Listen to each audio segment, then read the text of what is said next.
will never be as thankful for sunglasses as I was in that moment. Hey y'all, my name is Nat. I hope you're having a terrific day today, and for this video we are going to be doing the book recommendations tag. Alright, before we get into anything bookish, make sure to hit like and subscribe down below, as well as tell me in the comments what is a book that everybody loves but you didn't really like. This is a tag, so as per usual, I was tagged by the wonderful Chloe at 𝗖cie _Hitz𝗁𝘁. I'll put a link to her video in the cards up above. However, this tag was originally created by Steph Bower, and I'll put a link to their video in the description down below. Jumping right into the questions. First up, a book you tell people is your favorite. It very much depends on who I'm talking to for what book I tell them is my favorite. Probably the one that I mention the most is We Hunt the Flame by 𝗖cie _Hitz𝗁𝘁 though, because this is just perfectly up my alley. Enemies to lovers, absolutely gorgeous, lush writing, immersive atmospheric world with basis in mythology and folklore. All that stuff right up my alley. Not to mention there is a fantastic enemies to best friends arc in this series as well that I adore. Ever since I reread it, it's just reinvigorated my love for this series, and definitely was why this one is probably the one I mention as being my favorite most often. Next question.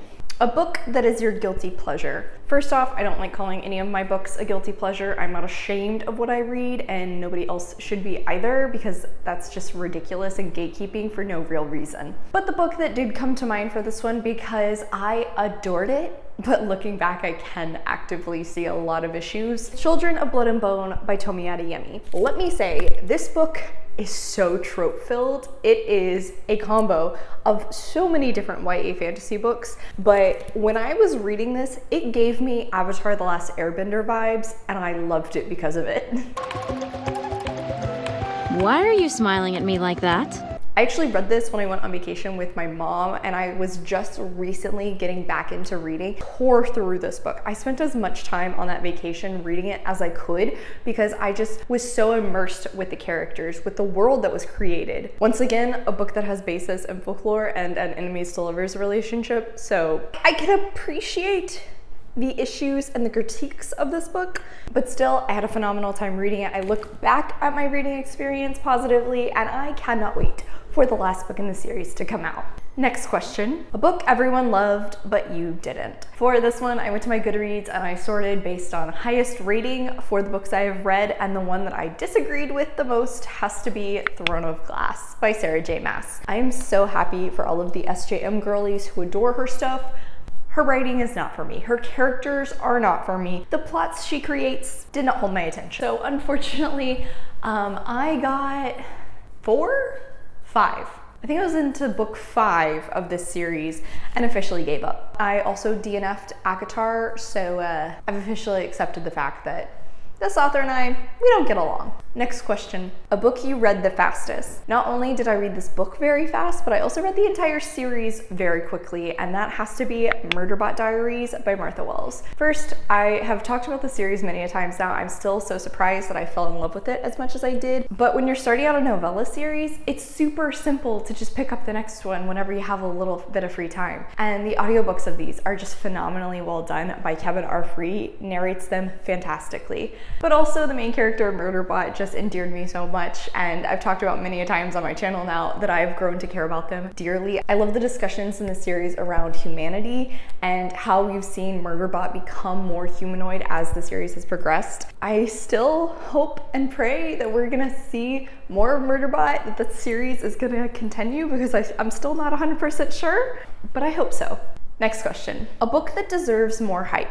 I probably have many, but the first one that came to mind was A Light Amongst Shadows by Kelly York and Rowan Altwood. This is the 3rd book in the Dark as the Night series, which is a amalgamation of historical, mystery, romance, and horror. I had so much fun with this first book when I read it, and I don't hear enough people talking about it. I originally heard about the series from Lana at Lana X Libris, and the only other person I know who has read it is Paige at the PM Reader off of my recommendation. The couple is very sweet. The mystery is nice and eerie. There's also some dark academia vibes, seeing as how this first book is set at the boys' boarding school. It's one that I could see so many people adoring, but just nobody else talks about it, and that is a crime. More people need to read this book so it can get more hype. And also, so the authors will hopefully continue the series, because I think they're supposed to have plans for a 4th book, but I have yet to see any announcements around that for like going on 3 years now. Next question. A book that is becoming a movie or TV show. I'm doing my best not to repeat, but if I did have to mention any that I've already talked about, Murderbot. I heard that that is becoming a series and I am very excited, though I am questionable about Alex Skarsgård playing Murderbot. Not the casting I had in my own head. But I do believe Beach Read by Emily Henry is getting turned into a movie. I feel like a few of her books have gotten picked up for movies. Pretty much all of them I would love to see translated onto screen. I really enjoy rom-coms that have a little bit more depth, some serious topics in the side stories, and that's something Henry really excels at in my opinion. But Beach Read in particular is my favorite of hers. Definitely will admit the part of that is because Gus is very similar to my own boyfriend, but also I just really enjoy the writing around January's grief and her struggles with romance off of the experience she has when her father has passed. I would love to see this put onto the big screen, but I also would be so intrigued to see who is cast and how they play those emotional moments. So I would definitely recommend this one for getting an adaptation, but I would just recommend this book in general. Next question, a book that you have reread the most. I do think this answer has recently changed. The House in the Cerulean Sea by T.J. Klune. This book has become my happy place. It has become the book that I pick up when I am going through it emotionally in my everyday life and I just need something happy and wholesome to return to lift my spirits, and I really feel like Klune managed to do that here. I think the perfect description of this book is like middle grade for adults. The family feels in this just get me every single time. This one, I think I've reread it 3 times now. Honestly, it's kind of shocking that I didn't reread this in December, now that I say that, but I did reread another TJ Klune book, to be fair. Next question. A book from a genre you don't typically read. This one was so easy, Hell Followed With Us by Andrew Joseph White, because this is a post-apocalyptic dystopian book with vibes of a zombie series, but it's not quite zombies, and yet I loved this. Dystopian books are something I haven't liked in a very long time. I had to read at least one for school from 7th grade until college. However, I picked this book up because of the cover alone and was very shocked that I loved it as much as I did. The religious themes that are talked about in this and how White utilizes them with the cult feel, but also with this post-apocalyptic world is just so clever and so well done. The gore in this is fantastic. I was so impressed. White wrote something so visceral and disgusting for a YA audience. Then the character work, the found family, things that I love across all my stories, but really, again, forever shocked that I found a dystopian book I actually really loved. Next question. A book that deserves all the hype it gets. I did have a few that came to mind, but the one I literally don't think I've ever heard a negative review about is Daria Blood by S.T. Gibson. Their writing around toxic and abusive relationships in this book is just so fantastic. The character growth we see from Constanta throughout it, also obsessed. The writing, jaw-dropping, gorgeous, beautiful. So much about this book is phenomenal. That is why it is annotated to crap. Every positive review I ever hear about it, I fully agree. Everyone should read this book. It is so good. There are some content warnings that I do think you should check out if necessary. This book deserves every bit of hype that it gets. Next question. A book you usually recommend when asked to give a recommendation. Very similar to my favorite books, this really depends on who I'm talking to. If I'm talking to a coworker versus my best friends, or my boyfriend. All 3 of those I would give pretty different recommendations. But one that I could definitely recommend across the board to most people would be A Man Called Ove by Frederick Backman. I loved this book. The emotional feels in it are fantastic, covering a very dark topic, but it's done in a really hilarious and heartwarming way. Seeing this grumpy, curmudgeonly old man end up becoming a pseudo-grandfather to his neighbors is so sweet. Impact he realizes he actually has on all of the people in his life. I loved it. Whenever I finished reading this book, I was walking Faith and I was listening to the audio, absolutely crying at 7 in the morning. I will never be as thankful for sunglasses as I was in that moment. So while this does have some heavier aspects that I would kind of keep aware when recommending books, this is one that I'd probably recommend to everybody. Next question. A book that has your favorite characters. Another question that I have many answers, but the one that immediately came to mind was Beard Science by Penny Reed, because first off, I adore 𝗖cieห์so much. He cracks me up throughout this entire series. He is an evil genius who cares so much about his family, and oh my god, the amount of dad jokes and innuendos this man makes, he'll constantly have me rolling. But also, the dynamic he has with his wife is fantastic. Well, girlfriend in this first book. Jennifer develops as a character so much from the woman we initially meet in the second book of the series to the end of it. And I really just love seeing her interactions with Cletus. They are so fun and they work together so well. They're very similar while also being really different. And I think that's why I adore them as much as I do. Absolutely though, the first person who came to mind, Cletus. He's so great. He will forever be one of my favorite characters. Next question. A book you wish you could live in. So for this one, I actually have two answers. First is kind of like an all year round. The other is a fall specific. So all year round, The Starless Sea by Erin Morgenstern. All of the best things, the coziest of things in life are put into The Starless Sea. As many books as you can want, so many cats as far as the eye can see, and seeing as how it's magical, I probably wouldn't be allergic to them. Delicious food that you don't have to cook and just suddenly appears, phenomenal tea as well as alcoholic beverages, and sweets that always hit that perfect balance. This book literally has all of the best things in life, and so that is why I will always recommend it. It is all vibes, very little plot, and that is why the atmosphere was one of the most important aspects of my reading experience with this book.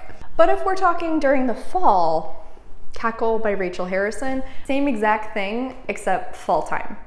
Delicious pies, wonderful wines, great coffee, crisp breeze, and Sophie, the best friend character, continuing to remind you to live your best life for yourself. Another book that is very much all vibes, no plot, some character work, which also made me love it. But again, I would love to live in this world every single September to November.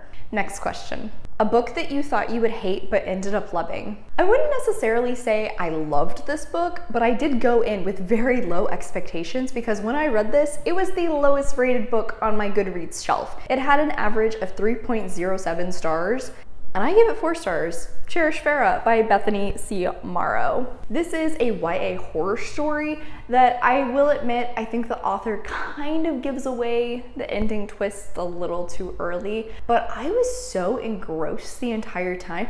It's unsettling and you think you know what's going on, but you really don't. On one hand, you think you should trust the main character, but on the other hand, she's not somebody you want to like, but you can't help rooting for her also when things start to take weird turns. There's a reason this was on my most surprising of 2023 because, like I said, I went in with such low expectations, but actually ended up having a really good time with it. Next question. A book that made you cry. I could pick many. I am definitely a crier. I don't sob at all of my books. It's not super hard to make me shed a tear or two. Yet the one that I definitely would recommend is The Bone Houses by Emily Lloyd-Jones. Something to know about me is if it hits on fatherly feels at all and then add grief to that, I will be a sobbing mess. I'm not joking, there's literally a line from Repo the Genetic Opera in the second to last song that will make me cry no matter where, no matter when. If I'm listening to that song, tears will be falling. And this book kind of does the same thing. I really loved this book. The family feels in it are also fantastic. The slow burn friends to lovers relationship is really sweet. The chronic pain discussion that goes on in it is well handled. But the fatherly feels, they get me every time. This is also one of my all-time favorite book covers, so that alone would also make me recommend it to a lot of people. And then finally, a book that you wish you could read for the first time. Another question that there are many, but I think I'm gonna go with The Wolf and the Woodsman by Ava Reed because I was so absorbed into this world. And this is probably the book that really taught me how much I love religious themes and discussions in my stories. But also the romance in this somehow had me kicking my feet, squealing throughout the entire thing, even though they are really mean to each other throughout it. The enemies to lovers with forced proximity and also forced to rely on this person to help you survive, just, oh, it works so good. When I initially finished this book, I gave it 4 stars, but it stuck in my head for so long, and I constantly think back on this book. I do remember for my best books of that year video, I bumped it up to 4.5, but really, I think if I read it, this is one of those where like I can acknowledge the criticism, I can see the issues, but I just don't care. I loved it. This is one that I definitely wish I could read again for the first time and just once more fall in love with the world, the themes, the relationship, all of that. I do believe when I read this for the first time, I did so in a reading vlog, so I'll link that in the cards and you can kind of see my gushing over these characters. All right, and that is it for the questions, but this is a tag, so I think I am going to tag As Told by Maddie as well as Kristen's Corner. Both of those ladies will be linked in the description. Highly recommend giving them both a follow. Thank you so much for coming to my channel today, guys. I really appreciate it. Make sure to hit like and subscribe down below. If you made it all the way to the end of this video, leave me a tree emoji in the comments. All my socials, as well as a few ways you can support me, are linked in the description. I come out with videos on Monday and Friday, but until then, I hope you continue to have a terrific day. Love you, bye!